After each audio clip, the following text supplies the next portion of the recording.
नमस्कार। सुनो कहानी यूट्यूब चैनल में आप सभी का स्वागत है।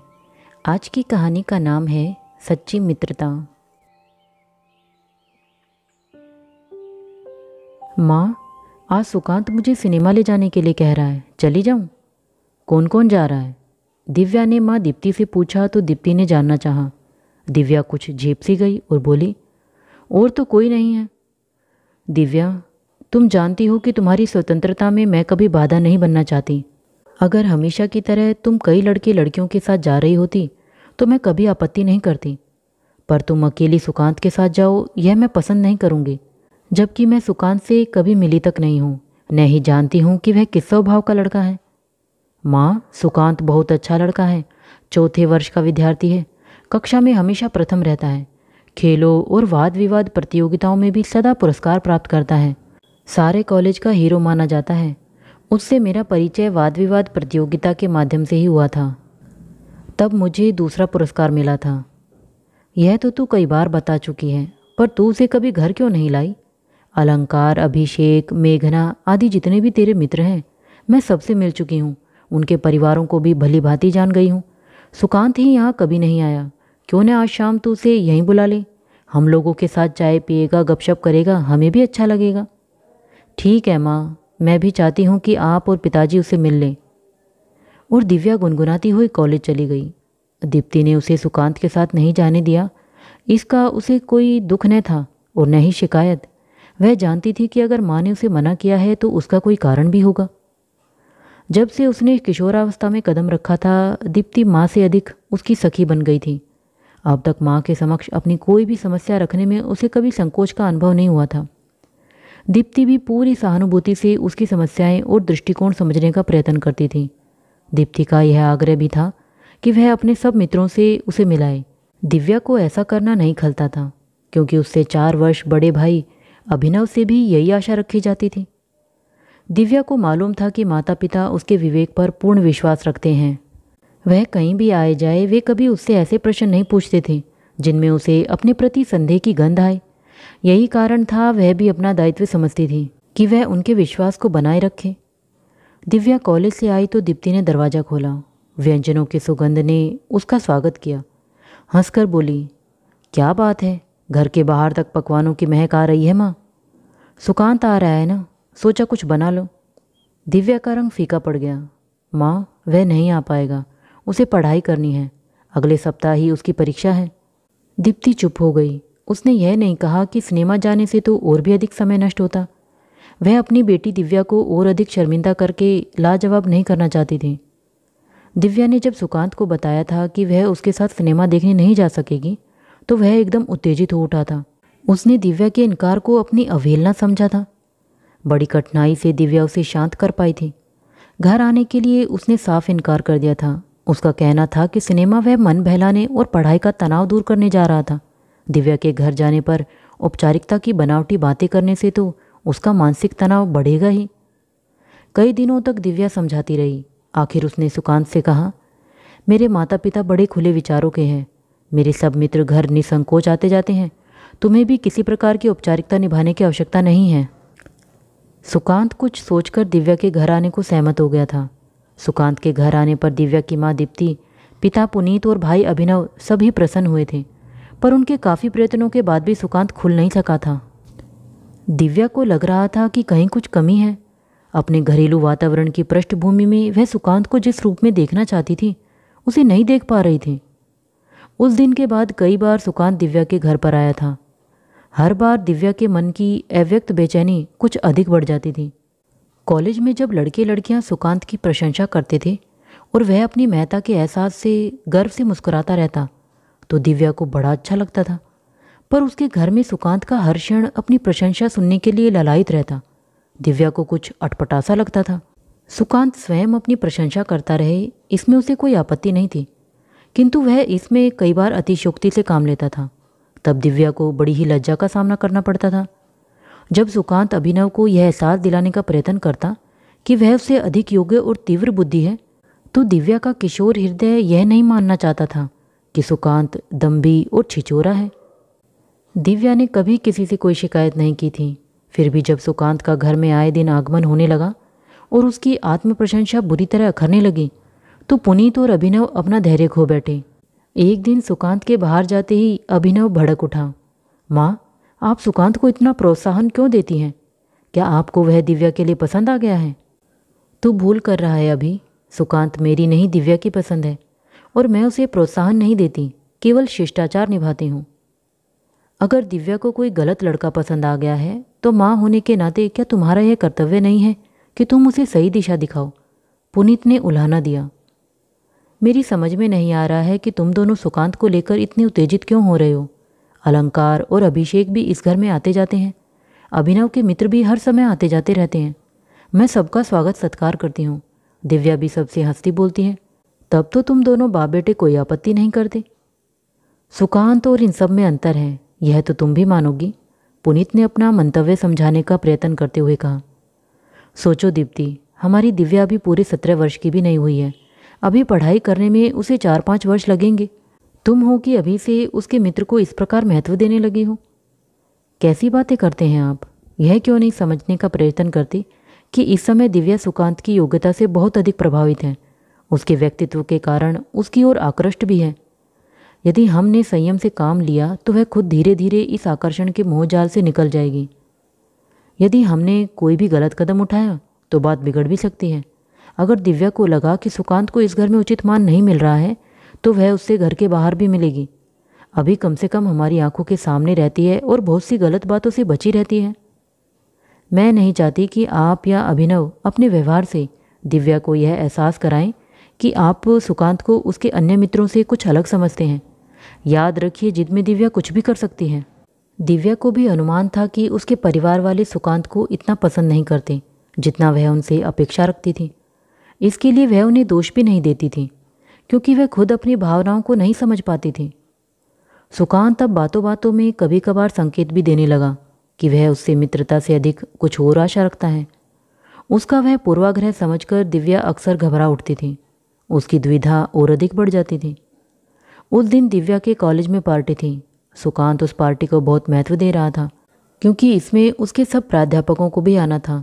2-3 प्राध्यापकों को वह विशेष रूप से प्रभावित करना चाहता था, क्योंकि वही उसे स्वर्ण पदक दिए जाने की सिफारिश करने वाले थे। उसने दिव्या को ताकीद कर दी थी कि वह उसे लेने आएगा, वह उसे तैयार मिले। जाने क्यों दिव्या को लग रहा था कि पार्टी उसके जीवन में अवश्य महत्वपूर्ण सिद्ध होगी, इसलिए वह बहुत यत्न से तैयार हुई थी। समय से पूर्व ही वह सुकांत की प्रतीक्षा में ड्राइंग रूम में आ बैठी थी। तभी पड़ोस की तरंगिनी बदहवास सी दौड़ी आई। दीदी, दीदी, चाची कहाँ हैं? माँ को न जाने क्या हो गया, वह बेहोश हो गई है। आप चलिए न मेरे साथ। दिव्या पार्टी को भूलकर तरंगिनी के साथ हो ली। दीप्ति ने सुन लिया था, वह भी जाने को उतारू हो गई।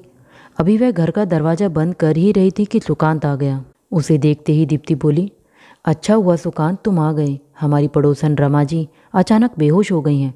चलो तुम भी वहाँ चलो, तुम्हारी बड़ी सहायता रहेगी। सुकांत का मुख रोष से लाल हो गया। वह रूखे स्वर में कहने लगा, दिव्या कहाँ है? आप जानती तो हैं कि हमारा ठीक समय पार्टी में पहुंचना कितना आवश्यक है। दीप्ति उसके स्वर की कड़वाहट से जरा भी विचलित न हुई। बोली, दिव्या वहीं है, बिल्कुल तैयार है। अगर रमा जी की तबीयत अधिक खराब नहीं हुई तो तुम उसे वहीं से ले जाना। सुकांत के लिए अब जाने के अलावा कोई चारा नहीं था। वहाँ पहुंचकर सुकांत और अधिक नाराज हो गया था। रमा जी को संभालने में दिव्या की साड़ी सलवटों से भरती जा रही थी। बार बार होंठ चबाने के कारण लिपस्टिक निकल गई थी। दिव्या इस ओर से बेखबर थी। सुकांत को देखकर उसने चैन की सांस ली। सुकांत, जरा रमा चाची का ध्यान रखो, मैं दौड़कर अपना बैग ले आती हूँ। लगता है चाची जी का रक्तचाप एकाएक बढ़ गया है। घर से मैं डॉक्टर बसंत को टेलीफोन भी कर दूंगी, वही चाची जी का इलाज करते हैं। दिव्या यह सब जल्दी जल्दी बोलकर अपने घर की ओर लपक गई। सुकांत कुछ कह नहीं पाया। उसका मन आक्रोश से भर उठा। उसे अपनी सारी योजना बिखरती हुई नजर आने लगी। वह चिढ़कर दीप्ति से बोला, चाची जी, मैं अभी डॉक्टर बना नहीं हूँ। आप यहाँ रमा जी की देखरेख कर सकती हैं। मुझे और दिव्या को बेड बढ़ाने के लिए क्यों रोक रही हैं?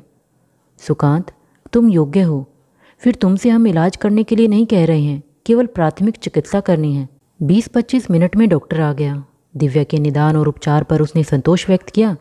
रमा की हालत में भी सुधार हुआ, लेकिन इतनी देर सुकांत सह नहीं सका।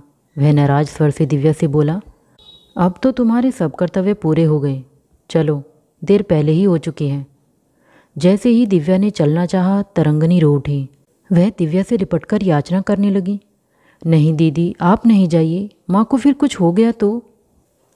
नहीं तरंगनी, अब तुम्हारी माँ ठीक है। फिर मेरी माँ तो यहाँ बैठी है, थोड़ी देर में तुम्हारे पिताजी आ जाएंगे। दिव्या ने प्यार से तरंगनी को समझाना चाहा। नहीं दीदी, आप मत जाइए, मुझे डर लग रहा है। दिव्या ने कातर दृष्टि से सुकांत की ओर देखा, बोली, सुकांत तुम चले जाओ, ऐसी दशा में मैं नहीं जा पाऊंगी। तुम्हें नहीं जाना था तो मुझे पहले ही क्यों नहीं बता दिया? मेरा भी इतना समय खराब किया। लगता है इस परिवार की सारी जिम्मेदारी तुम्हारे ऊपर है। शायद और कोई पड़ोसी तो है ही नहीं।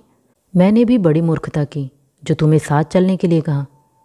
और पैर पटकता हुआ सुकांत चला गया। दिव्या की आंखों में आंसू छलछला आए। तरंगनी को अपना मुंह ताकते देखा तो आंसू आंखों में ही रोक लिए। उस बच्ची की मासूम आंखों में अपराध बोध की कातरता थी। दीप्ति ने चाय बनाकर मेज पर लगाई और आवाज़ लगाकर सबको इसकी सूचना दी।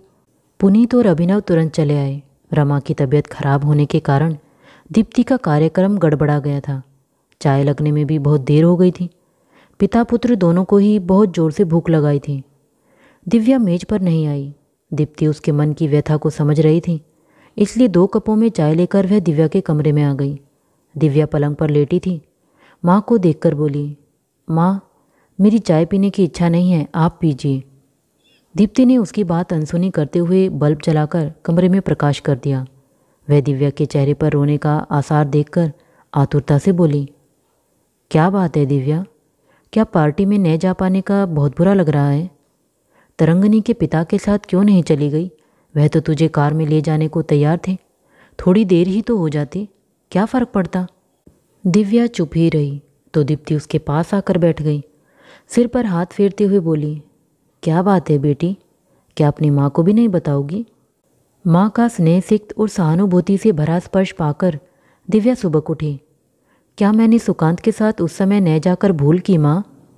तुम्हारा दिल क्या कहता है? उस समय तुम चली जाती तो सुकांत तो नाराज न होता, पर तरंगनी के बाल हृदय पर क्या बीतती उसका अनुमान मैं लगा सकती हूँ, इसलिए मैं नहीं गई। तरंगनी इतनी डरी हुई थी कि मैं उसे उस अवस्था में छोड़कर जा ही नहीं सकी। शायद वह मेरी आवश्यकता से अधिक भावुकता थी माँ। मैं सुकांत को भी नाराज नहीं करना चाहती थी। क्या सुकांत में तेरी मित्रता से अधिक कुछ दिलचस्पी है? दिव्या कुछ देर संकुचित सी मौन रही, फिर उसने स्वीकृति में सिर हिला दिया। दीप्ति ने दूसरा प्रश्न किया, और सुकांत के क्या मनोभाव हैं? वह भी मुझे और लड़कियों से अधिक महत्व देता है। आज मुझे साथ ले जाने का उसने इसलिए कार्यक्रम बनाया था, वह सबको संकेत देना चाहता था कि हमारी मित्रता केवल मित्रता नहीं बल्कि उससे ऊपर कुछ है। अब सब गड़बड़ हो गया। और दिव्या की आंखों में तेजी से आंसू टपकने लगे। कुछ गड़बड़ नहीं हुई है। अगर सुकांत को तुझसे लगाव है तो वह तेरी मजबूरी समझ लेगा। परस्पर संबंध तभी मजबूत हो सकते हैं जब दोनों एक दूसरे के मनोभाव जानने की क्षमता रखते हों, दोनों एक दूसरे की भावनाओं का आदर कर सकते हों। दिव्या चुप रही। लगता था कि वह किसी सोच में डूबी हुई है। दीप्ति उसके मनोभावों को समझते हुए बोली, दिव्या, अभी तुम दोनों के लिए एक दूसरे को समझने का बहुत समय है। तू तो अभी प्रथम वर्ष में ही है। इस प्रतियोगिता के युग में सुकांत को भी अपने को स्थापित करने में कम से कम 4-5 वर्ष और लगेंगे। उससे पहले तुम दोनों का कोई निर्णय लेना क्या उचित होगा? मैं समझती हूँ माँ, पर जब सुकांत इस प्रकार की बातें करता है तो मैं घबरा जाती हूँ। लगता है कि मैं अपनी द्विधा और उलझन के कारण कुछ खो न बैठूं। तेरे मन में द्विधा ठीक ही है, क्योंकि तू मानसिक रूप से कोई निर्णय लेने के लिए तैयार नहीं है। संभव है कुछ समय बाद तुझे अनुभव हो कि सुकांत की ओर तेरा झुकाव एक आकर्षण मात्र है। वह कॉलेज का एक जाना माना लड़का है। उसका व्यक्तित्व प्रभावशाली है। तेरा उसकी ओर खींचना स्वाभाविक है। वह तुझे अन्य लड़कियों की अपेक्षा अधिक महत्व देता है, इसलिए तू गौरव का अनुभव करे, यह भी स्वाभाविक ही है। परंतु किशोरावस्था में विचार बदलने में समय नहीं लगता। मुझे तो लगता है कि अभी भी तेरे विचारों में बहुत परिवर्तन आ रहा है। पहले जिस प्रकार तू सुकांत की प्रशंसा करती थी, अब नहीं करती। दिव्या झेप गई, चेहरा लाल हो उठा। सच माँ, मैं अपने भाव स्वयं नहीं समझ पाती। जब तू अपने भाव समझ जाएगी तो तू सुकांत से इस प्रकार डर डर कर नहीं रहेगी। तुझे हर समय यही चिंता सताएगी कि तेरी किसी बात से, किसी आचरण से वह नाराज न हो जाए। मैंने कभी इस प्रकार नहीं सोचा। सुकांत का विचार है कि अभी मुझ में बचपना है, तभी तो इतनी भावुक हूँ। क्या मैं कभी बदल सकूंगी माँ? दीप्ति के मुंह से एक ठंडी सांस निकल गई। नहीं दिव्या, मैं सोचती हूँ कि तू कभी नहीं बदल सकेगी। वातावरण भारी हो चला था। दीप्ति ने बात का रुख बदलने के विचार से कहा, बहुत दिनों से तेरे पुराने मित्र प्रवीण, मेघना, अलंकार आदि नहीं दिखाई दिए। आजकल कॉलेज में उनसे बात ही नहीं हो पाती। तो अब किसी छुट्टी के दिन अपनी समस्त मित्र मंडली के साथ पिकनिक का कार्यक्रम बना डालो। सुकांत को भी उस मंडली में शामिल कर लो। दिव्या के चेहरे से विषाद के बादल छटने लगे। बोली, हाँ माँ, विचार तो आपका अच्छा है। जाने कब से हमने ऐसा कोई कार्यक्रम नहीं बनाया। इस प्रकार तुम्हारा पुराने मित्रों से संपर्क बना रहेगा। वे सब तुम्हारे बहुत अच्छे मित्र हैं। माँ, मेरी सबसे अच्छी मित्र तो आप हैं। आपसे बातें करके आज मेरे मन का बोझ बहुत हल्का हो गया। आपके साथ अपनी भावनाओं का विश्लेषण करके समस्या का हल तो नहीं निकाल पाई, पर उसे समझ जरूर गई हूँ। क्यों न माँ, आप और पिताजी भी साथ चलें? दीप्ति हंस पड़ी। बच्चों के साथ हम क्या अच्छे लगेंगे? फिर तो माँ यह पारिवारिक पिकनिक ही रहेगी। कितने दिन हो गए हम सब एक साथ घर से नहीं निकले हैं। ठीक है, तू सुकांत से कह देना। आशा है कि उसका गुस्सा भी 1-2 दिन में उतर जाएगा।